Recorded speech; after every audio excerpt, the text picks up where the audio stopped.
परम पूज्य गुरुदेव परमाननीय माता जी सूक्ष्म रूप से विद्यमान हैं। दोस्तों नमन करता हूँ, मानव मात्र को प्रणाम करता हूँ। आदि शक्ति माँ गायत्री प्राणों की देवी, जो प्राण स्वरूपा 84 लाख प्रकार के जीव जंतुओं में प्राण स्वरूप से प्रतिपल स्पंदित होने वाली आदि शक्ति वो गायत्री माँ, जो दिखाई तो आपको देती नहीं है, वो कंपन रूप से चुंबकीय किरणों के रूप में, चुंबकीय तरंगों के रूप में आदि शक्ति माँ गायत्री संपूर्ण प्राणियों में प्रतिपल स्पंदित होती है। ऐसी वो आदि शक्ति माँ गायत्री को हम अपने अंतःकरण में धारण करें और उनसे हम एक बार गायत्री मंत्र के माध्यम से उनकी आराधना अभ्यर्थना में हम इन सूत्रों को दोहराएं। ओम भूर्भुवः स्वः तत्सवितुर्वरेण्यं भर्गो देवस्य धीमहि धियो यो नः प्रचोदयात्। ओम गुरुर्ब्रह्मा गुरुर्विष्णु गुरुरेव महेश्वर गुरुर्साक्षात् परब्रह्म तस्मै श्री गुरुवे नमः। परम पूज्य गुरुदेव सूक्ष्म रूप से परमाननीय माता जी विद्यमान हैं, सतत मार्गदर्शन हमारा करते हैं, सतत हमारी रक्षण करते हैं, सतत हमारे विचारों का पोषण करते हैं और सतत ही हमें जागरूक रखते हैं और सतत ही हमें दंड भी देते रहते हैं जब हम कोई गलती करते हैं। दोस्तों सारे जीवन काल में दो ही बातें समझ में आई हैं। ये दो जो चित्र आपको पीछे दिखाई दे रहे हैं, परम पूज्य गुरुदेव परम वंदनीय माता जी और आदि शक्ति माँ गायत्री, और एक चित्र आपको नीचे दिखाई दे रहा है पंडित दीनदयाल उपाध्याय जी। दोस्तों अब ये दोनों के बारे में मैं आपको बताना चाहूँगा।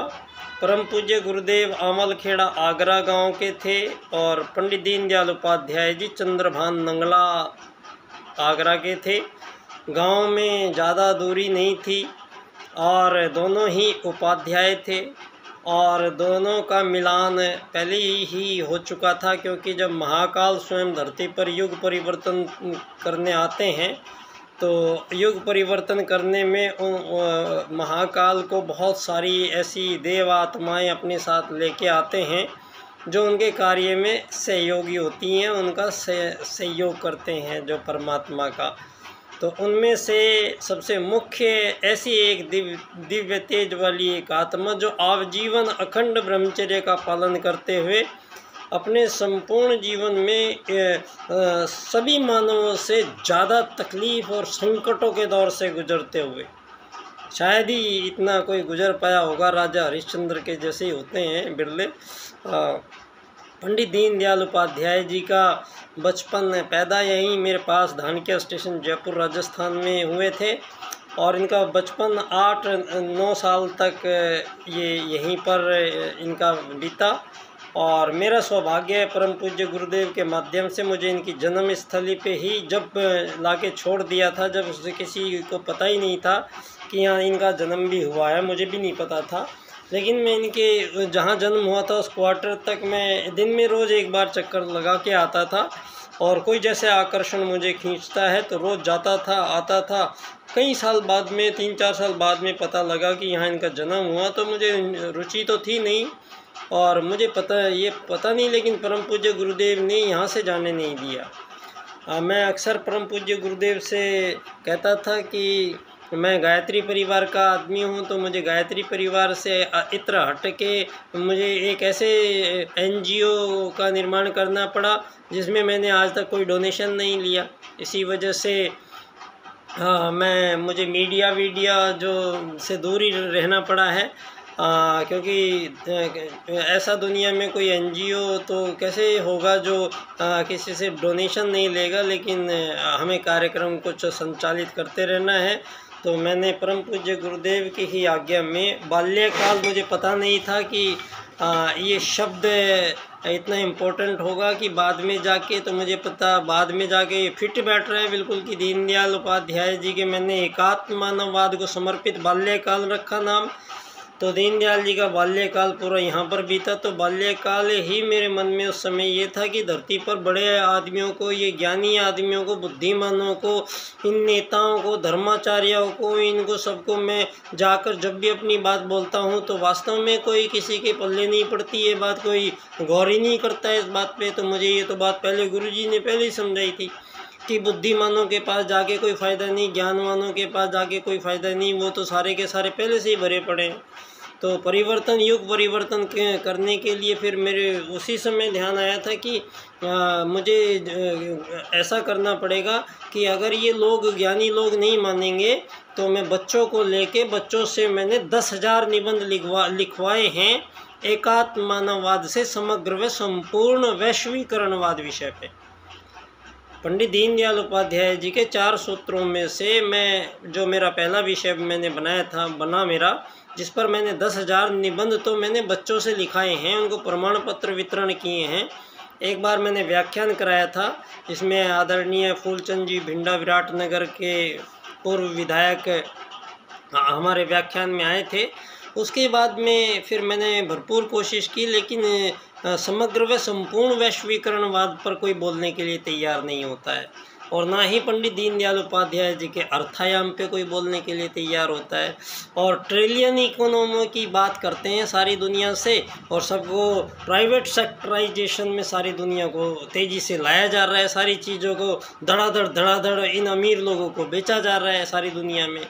तो सारी दुनिया में ये कैसी आज़ादी है? पहली बात तो आज़ादी संभव नहीं है। एक ही प्रजाति के जीवों में किसी भी प्रकार की कोई आज़ादी धरती पर संभव ना होने के बावजूद आपने आज़ादियों की लड़ाइयाँ चला रखी है, आज़ाद किए जा रहे हो आप लोगों को। तो आपके आज़ाद कहने से मैं ये नहीं मान लूँगा कि आपने 1947 में आज़ाद किया है तो उससे पहले भारत गुलाम था। मैं ये यहाँ पर मानने के लिए तैयार नहीं हूँ, और क्योंकि ये बात तो आप स्वयं ही ये सिद्ध कर रहे हैं, भगवान श्री राम का अस्तित्व तो हमारे भगवान श्री राम कोई गुलाम भारत में नहीं आए, हमारे श्री कृष्ण भगवान किसी गुलाम भारत में पैदा नहीं हुए। तो ये गुलामी और आज़ादी की बातें आप बंद कीजिए हमसे करनी, और दुनिया को बरगलाना और बहकाना बंद कर दीजिए, क्योंकि ऐसी कोई आज़ादी दुनिया में संभव नहीं है कि मानव कभी आज़ाद होने का मतलब है कि मानव अकेला रहेगा दुनिया में, क्योंकि ये सामूहिक प्राणी है, समूह में रहता है, अकेला नहीं रह सकता है। तो सारी दुनिया, पहली बात तो ये है कि आज ही हम ये साबित कर चुके हैं कि धरती पे जितने भी मानव फैले पड़े हैं सारी दुनिया में, उनका जो पिता है, सारी दुनिया के मानवों का एक ही पिता है जिसका नाम है मनु। और ये सारी एक ही मानव बस्ती जो पहले बसी थी वो थी आर्य की बस्ती। आर्य लोग थे, सर्वश्रेष्ठ जीव थे, कोई चूहे मछली बंदर से इंसान नहीं बने हैं, ये पढ़ाना बंद कर दीजिए। तो यहाँ मानवों को सर्वश्रेष्ठ मानव आए थे, सर्वश्रेष्ठ भारतीय संस्कृति सनातन संस्कृति थी, जो सारी दुनिया में आर्य जो लोग आर्य हमारे देश में जो उस बस्ती से जिन लोगों ने श्रेष्ठ आचरण क्रिया नहीं अपनाई, उन लोगों को देश निकाला दिया गया और उनको यहाँ से बाहर भेजा गया। वो लोग कहलाए अनार्य, और वो अनार्य ही सारी दुनिया में फैल के बसे हैं, और सारी दुनिया के मानव वही आर्यों में से निकले हुए हैं। आर्य से एक ही जाति है मानव जाति, और सबका पिता एक ही है मनु। अब ये सारी दुनिया को मानने में आज तक दिक्कतें हुई होंगी, लेकिन अब हम संपूर्ण रूप से इसको हर प्रकार से सिद्ध करने की स्थिति में हैं।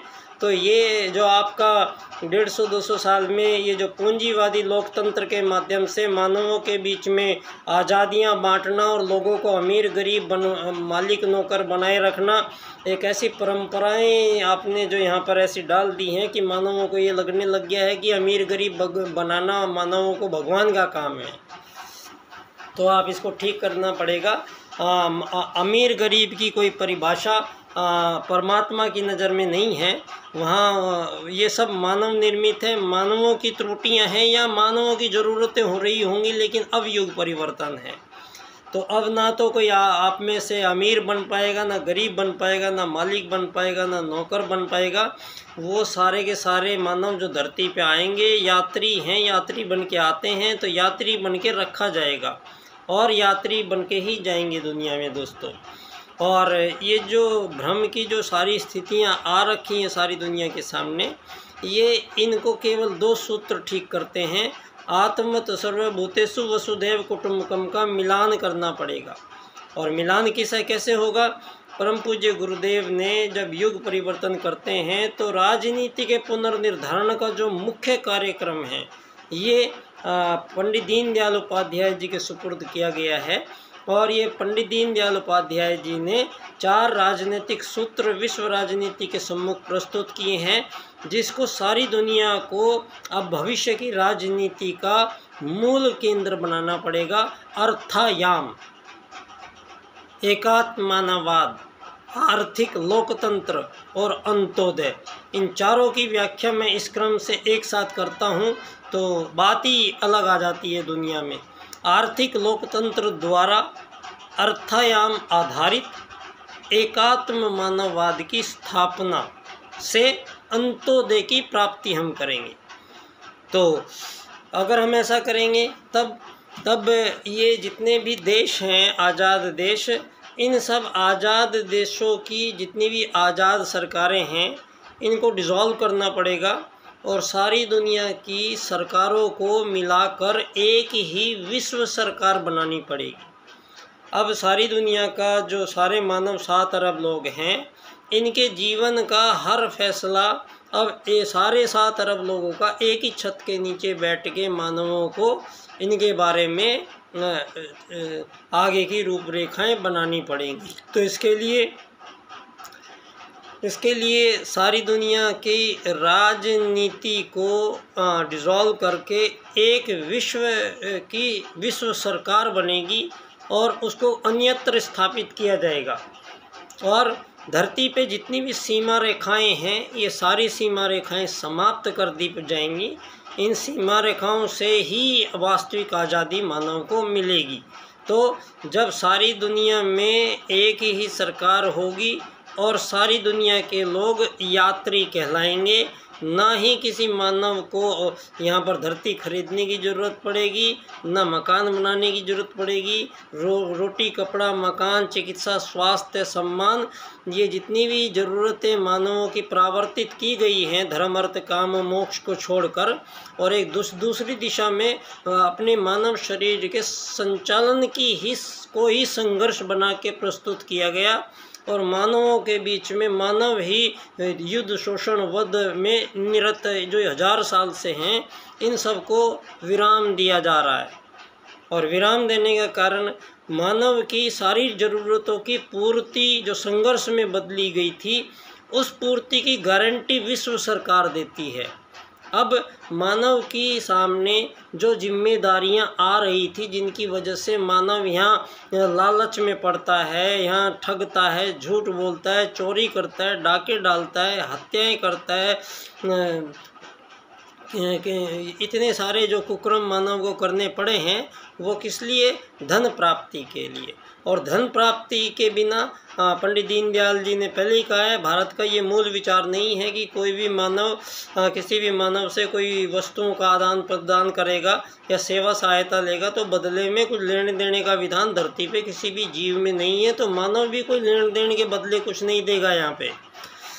और ये जो लेन देन दिया कि धन देंगे, पैसा देंगे, रुपया देंगे, कौड़ी देंगे, चांदी देंगे, डॉलर देंगे, ये दीनदयाल जी स्पष्ट करते हैं ये भारत का सनातनी विचार नहीं है, ये पश्चिम की विचारधारा है जो ज़बरदस्ती मानवों पे लादी गई है। और उसी को आधार बना के मानव जीवन के मूल लक्ष्य से भटका के मानवों को रोटी, कपड़ा, मकान संघर्ष बना के और मानवों को भयानक यातनाएं यहाँ धरती पर दी जा रही हैं।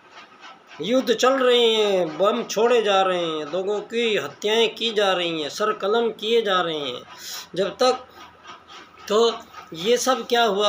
ये सब परम पूज्य गुरुदेव ने कहा ये है विचारों की गड़बड़ हुई है। ये सही बातों को हमने समझा नहीं।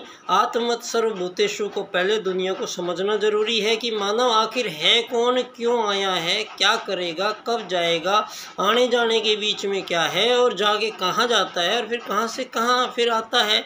तो ये प्रक्रियाएं जो चल रही है पुनर्जन्म को साबित होता है। तो सारी दुनिया में अब जो रियलिटीज़ हैं, जो सच है, वो वेद है और वेद के अनुरूप सारे मानव जीवन को अब एक नई दुनिया में लेके जाया जा रहा है, जहाँ पर ना किसी माँ बाप को अपने बच्चे के लिए पढ़ाई की चिंता रहेगी, ना ट्यूशन की चिंता रहेगी, ना शादी की चिंता रहेगी, ना उनके कपड़ों की चिंता रहेगी, ना उनके दहेज इकट्ठे करने, ना नौकरी की चिंता रहेगी, ना ज़मीन खरीदनी, ना मकान बनाना। मानव के सामने जितनी भी समस्याएं थी, इन सारी समस्याओं को विश्व सरकार पूरी करेगी। हर जीव को यहाँ पर ब्रह्मचर्य, ग्रस्त, वानप्रस्थ, संन्यास 4 अवस्थाएं हैं। 7 अरब लोगों को इन 4 हिस्सों में डिवाइड करके सारे संसार पे इन चारों को इम्प्लीमेंट दिया जाएगा और सारे मानवों के बीच में संपूर्ण प्रकार के संघर्ष, संपूर्ण प्रकार के कंपटीशंस सब कुछ बंद किए जाएंगे और एक नए क्षेत्र में दुनिया के मानवों को लगाया जाएगा। और ये जो सारी दुनिया भौतिक पदार्थों में ही उलझी पड़ी है और भौतिक पदार्थों की खोजबीन में, इनकी उधेड़-बुन में अब जो आगे का जो कार्यक्रम है वो आप लोगों ने अभी अर्थ और काम 2 चीज़ों में सारी दुनिया को नियोजित किया है। धर्म और मोक्ष की तरफ अब दुनिया को लेके जाया जाएगा। वो कार्य परम पूज्य गुरुदेव ने 2 मुख्य उसके आधार हैं। आत्मत सर्वभूतेषु, जिसको सिद्ध करना है राजनीति में। आपकी जो ये सारी राजनीति चल रही है दुनिया में, इस राजनीति को अब परिवर्तित होना पड़ेगा और सारे मानवों को अब एक समान, एक यात्री मान के ट्रीट करना होगा और सारे मानवों के भौतिक शरीर की जो समस्याएं थी आजीवन काल के लिए समाप्त कर दी जाएंगी और मानव जीवन को दोस्तों अब बीच में जो ये प्राइवेट सेक्टर नाम का ये राक्षस जागा है, यही है असली जड़ धरती पे। और इसमें ये विधान कतई नहीं था। यहाँ पर एक ही विधान बना है कि एक राजा है तो सारी प्रजा है। बाद में आपने एक सरकार बना दी तो फिर बाद में एक पब्लिक है और पब्लिक का सारा काम करने के लिए ही सरकार बनाई गई है। अगर ये सारी पब्लिक का एक भी काम ये सरकार नहीं कर पाती है तो फिर सरकार बनाने का कोई औचित्य नहीं है। आप लोगों ने सरकार बना के और सरकार को सारे लोगों से धन इकट्ठा करके आप सरकार चलाते हो। सरकार का ही सारा काम है कि अपने सभी लोगों को सबके दुखड़े सारे दूर करें, लेकिन ये चूँकि षड्यंत्री था। अब सरकार ऐसी बनाई कि सरकार ने अपने अपने दफ्तर खोल लिए, आज़ाद सरकारों ने अपनी अपनी पार्टियां बना के देश में ही विभाजन कर दिया। 3-4 तरह की पार्टियां हर देश में बना दी। जो लोग एक थे उनको अलग अलग, ये भाजपा का है, कांग्रेस का है, सपा का है, ये पहले ही विभाजन हो गए हैं, उनमें एकता तो कहाँ से आएगी। तो आपका तो ये जो प्रजातंत्र खड़ा हुआ है इसकी नींव पे ही विभाजन है, जहाँ मानवों के बीच में भिन्नताएं पैदा करके और हर 4-5 साल बाद में चुनाव करा के मानवों के बीच में क्या खिलवाड़ किया जा रहा है। और यहाँ पर केवल जो 4-5 साल में चुनाव हो रहे हैं, यहाँ पर केवल ये राज्य बदल रहे हैं। कांग्रेस आ गई, ये आ गई, फलाना ढिमका आ गया। सारे देशों में इनके नाम, इनकी शक्लें बदल जाती है, लेकिन राज्य के आगे जो नीति है वो नीति पे कोई छेड़छाड़ नहीं है, क्योंकि वो नीति पूंजीवाद है, धन आधारित जीवन दर्शन है और मानव को जकड़ता ही जकड़ता चला गया है कि आपके जिसके पास पैसा नहीं है उसको यहाँ पर कुछ नहीं है, उसका जीना बेकार है। आत्महत्याएं हो रही हैं दुनिया में इस धन के कारण। हत्याएं तो हो ही रही हैं, आत्महत्याएं ज़्यादा हो रही है। तो ऐसा धन आप सब लोगों को मुबारक हो पश्चिम जी। अब आपका धन इसको समेट के रख लीजिए, वैसे भी रख दोगे आप, क्योंकि अब सरकार, आज़ाद सरकार जब आपने बोली थी हमारा भारत आज़ाद कर दिया था, तो हमारे देश का एक कागज़ है, हमारे देश की मशीन है, उस पर गांधी जी की भी तस्वीर है। हमारे देश पे नोट जो हम छाप रहे हैं हमारे नोट की कीमत हम तय क्यों नहीं कर सकते? हमारे नोट की कीमत तय कौन करेगा? डॉलर तय करेगा। जितनी भी दुनिया में करेंसीज़ हैं, इनको तय कौन करेगा? इनके दाम कितने हैं? वो पूंजीवाद के जनक जो बैठे हुए हैं, जो ये खेल खेल रहे हैं, जो धनपति कहला रहे हैं और षड्यंत्र करके यहाँ पर इस प्राइवेट सेक्टर को जन्म दिया है धरती पे। यही सबसे बड़ी मिस्टेक है और यही अमाननीय है दुनिया में। प्राइवेट सेक्टर नहीं रह सकता या सरकार नहीं रह सकती, दो चीज़ों में से एक ही रहेगा, क्योंकि एक ही का विधान है। अगर सरकार नहीं कर पा रही है तो सरकार जी हाथ जोड़ते हैं, आपसे नहीं हो रहा है काम तो आप प्राइवेट सेक्टर को आने दीजिए, करने दीजिए इनको काम। आप जाइए, ये अपने ये दफ्तर बंद कर दीजिए। और अगर आप कर सकते हैं तो ये प्राइवेट सेक्टर, धीरू भाई अंबानी, टाटा बिरला, वो एक मार्क जुकरबर्ग फेसबुक का लेके बैठा हुआ है। मेरी 20 साल से मेरे 10 अकाउंट उसने उड़ा दिए हैं। हर बार मेरे पे, हर तीसरे दिन मेरे पे बैन लगता है कि आप पूंजीवाद के विरोध में बोलते हो। अब अर्थ है हमको सुनोगे नहीं, आप तो अपनाओगे कहाँ से? ये नहीं चलेगा दोस्तों। यहाँ पर विधान जिस प्रकार से है उसी प्रकार से यहाँ श्रेष्ठ जीवन के लिए हम सारी दुनिया वासी एक जगह बैठ के, जिस प्रकार हमने चुनाव पहले बार किए थे, उसी प्रकार से एक अंतिम चुनाव करने का वक्त आ गया है। और ये हर 4-5 साल के चुनावों से हमेशा के लिए मुक्ति दिलाने का जो कार्यक्रम जो चलेगा, वो एकात्म मानववाद से समग्र व संपूर्ण वैश्वीकरणवाद होगा। और इसमें सारी दुनिया के सारी जब सीमा रेखाएं हट जाएंगी तो सारी धरती के सारे युद्ध बंद हो जाएंगे। धरती भी युद्ध नहीं होगा कभी फिर बाद में। ये जितने भी हथियार हैं धरती के, सारे एक दिन में नष्ट कर दिए जाएंगे। मानवों के बीच में किसी प्रकार की कोई लड़ाई नहीं है। लड़ाई तो ये ज़बरदस्ती कृत्रिम सीमा रेखाएं बना के सेना रखनी पड़ेगी, ये रखना पड़ेगा, हथियार रखने पड़ेंगे, वो रखने पड़ेंगे। ये लवाज में जो लगा के ये इतने सारे बनाए गए हैं आज़ादियाँ, ये आज़ादियाँ बंद कीजिए और सारी मानव जाति को आज़ाद करना ही पड़ेगा। अब आत्मत सर्वभूतेषु वसुदैव कुटुंबकम का मिलान परम पूज्य गुरुदेव के निर्देशन में युग परिवर्तन प्रक्रिया के अंतर्गत युग निर्माण योजना के केंद्र में रहते हुए युग परिवर्तन में हम इस घड़ी में आपसे मिल रहे हैं। तो आपसे अपेक्षा है मेरे विषय पर आप लोगों को गौर फरमाइए और मेरा आगे मुझे अवसर दीजिए। मैं अपने इस अर्थायाम आधारित एकात्म मानववाद के राजनीतिक चिंतन दर्शन को आप सब लोगों को अवगत करा पाऊँ। मैं बहुत बहुत धन्यवाद। मैं बच्चा डॉक्टर बाल्यकाल सेवा संस्थान का अध्यक्ष पंडित दीनदयाल उपाध्याय जी की जन्मस्थली धानक्या स्टेशन जयपुर राजस्थान से नमन करता हूँ। पुनः परम पूज्य गुरुदेव परम वंदनीय माता जी को पुनः नमन करता हूँ। और एक ऐसी दुनिया जो देव तुल्य मानव जिसमें रहेंगे, संपूर्ण मानवों के बीच की संपूर्ण समस्याओं का संपूर्ण निराकरण प्रस्तुत करने वाले उन 2 सूत्रों के साथ आपको नमन करता हूँ। धन्यवाद।